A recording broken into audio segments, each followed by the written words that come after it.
ભુજ શહેરના ward number 9માં આગામી સ્થાનિક સ્વરાજ્યની ચૂંટણીના રણસિંગા ફૂંકાઈ રહ્યા છે ત્યારે ભારતીય જનતા પાર્ટી દ્વારા ચૂંટણી પ્રચારને વેગ આપવા માટે મધ્યસ્થ ચૂંટણી કાર્યાલયનું ભવ્ય ઉદ્ઘાટન કરવામાં આવ્યું હતું। ભુજના રેયાન્સ Kshetrapal complex jubilee ground gate સામે બેન્કર્સ કોલોની ખાતે ગત સોમવારે સાંજે આયોજિત આ કાર્યક્રમમાં ભાજપના દિગ્ગજ નેતાઓ અને કાર્યકરોનો અભૂતપૂર્વ ઉત્સાહ જોવા મળ્યો હતો। કચ્છ મોરબીના સાંસદ વિનોદભાઈ ચાવડા અને ભુજના ધારાસભ્ય કેશુભાઈ પટેલના હસ્તે શાસ્ત્રોક્ત વિધિ અને દીપ પ્રાગટ્ય દ્વારા કાર્યાલયને વિધિવત રીતે ખુલ્લું મૂકવામાં આવ્યું હતું। આ પ્રસંગે ઉપસ્થિત જનમેદનીને સંબોધતા સાંસદ વિનોદ ચાવડાએ જણાવ્યું હતું કે ભાજપ સરકારે વીતેલા વર્ષોમાં ભુજ શહેરની કાયા પલટ કરી છે। તેમણે ખાસ ઉલ્લેખ કર્યો હતો કે ભુજમાં રોડ રસ્તા, પીવાના પાણીની સુવિધા અને આરોગ્ય ક્ષેત્રે થયેલા કામોએ શહેરને આધુનિકતા તરફ ગતિ આપી છે।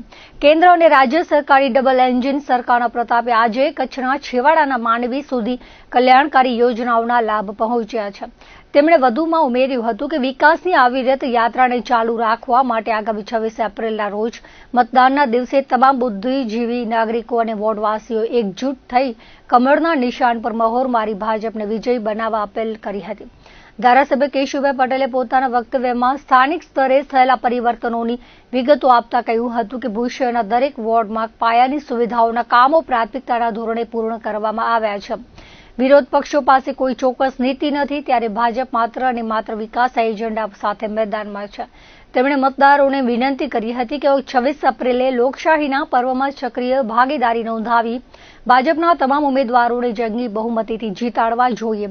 વોર્ડ નંબર 9ના ભાજપના સત્તાવાર ઉમેદવાર કૃષ્ણબા અજયસિંહ જાડેજા, પ્રકાશ રામજી મહેશ્વરી, રૂપલ હિતેશ ચાવડા અને શીતલકુમાર ચંદ્રકાંત શાહના સમર્થનમાં સ્થાનિક નાગરિકો અને કાર્યકર્તાઓ મોટી સંખ્યામાં ઉમટી પડતા સમગ્ર વાતાવરણ કેસરિયા રંગે રંગાઈ ગયું હતું।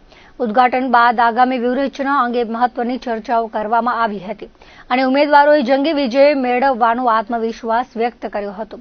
આ પ્રસંગે દિલીપ શાહ, ડોક્ટર મુકેશ ચંદે, જોરાવરસિંહ રાઠોડ, સંદીપ શાહ, ગીતાબેન અલ્પેશ પટેલ વગેરે ઉપરાંત સ્થાનિક રહેવાસીઓ મોટી સંખ્યામાં હાજર રહ્યા હતા।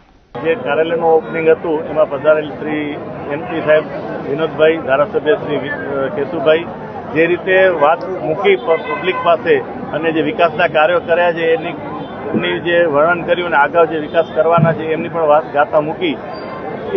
એ ઉપરાંત અમે એમ કહી શકીએ 4 નગરસેવકો ચૂંટાયા બાદ વોર્ડ નંબર 9માંથી કોઈની પણ ફરિયાદ આવ્યા સાથે અમે તરત જ એમનો રિપ્લાય આપશું। ફરિયાદ જે પ્રમાણે હશે, જે રીતે કામ થશે એ રીતે કામ કરવાની પૂરેપૂરી ખાતરી આપીએ છીએ। 4 નગરસેવકો હર હંમેશ પબ્લિક જોડે જોડાઈને કામ કરશે એવી હું આપ ચારે વતી ખાતરી આપું છું। રમભટ્ટ સાહેબે જે કહેલું એ પ્રમાણે પણ અમે આગળ વિચારશું। અમે અત્યારે એવું નાનું એવું મગજમાં વિચારેલું છે કે આપણે દરેક સોસાયટીમાં એક ફરિયાદ પેટી રાખી અને 8 દિવસે તો 15 દિવસે ફરિયાદ પેટી ત્યાં જ જઈને પબ્લિક વચ્ચે જઈને ફરિયાદ પેટીમાંથી ફરિયાદ કાઢી અને નિવારણ કરવા માટે પણ અમે કટિબદ્ધ છીએ। એ પણ અમે એક નાનું એવું વિચારેલું છે। વોર્ડ નંબર 9ના અત્યારે અમારા મુખ્ય કાર્યાલયનું આજે ઉદ્ઘાટન કરવામાં આવેલ। એનામાં વોર્ડ નંબર 9ના અમે 4 ઉમેદવારો શ્રી કૃષ્ણબા જાડેજા, પ્રકાશભાઈ મહેશ્વરી, શીતલભાઈ શાહ અને રૂપલબેન ચાવડા એમના 9 નંબરના મુખ્ય કાર્યાલય ઉદ્ઘાટન પ્રસંગે આજના આપણા યુવા અને ગુજરાત પ્રદેશના મહામંત્રી અને ચાલુ સાંસદ શ્રી વિનોદભાઈ ચાવડા સાહેબ, ભુજના ધારાસભ્ય શ્રી કેશુભાઈ, શહેર સંગઠન અને દરેક સમાજના આગેવાનો સૌ અહીંયા ઉપસ્થિત રહી અને અમારો જે જુસ્સો વધાર્યો છે અને આવનારા સમયમાં ભુજને 9 નંબર વોર્ડ 9ને કેવી રીતે અમે સારું અને સ્વચ્છ બનાવી શકીએ એ દિશામાં અમે ચાલતો અને પ્રજાને અમે કે જે કામો થયા છે એનાથી વધારે કામો થાય એવી અમે લાગણી વ્યક્ત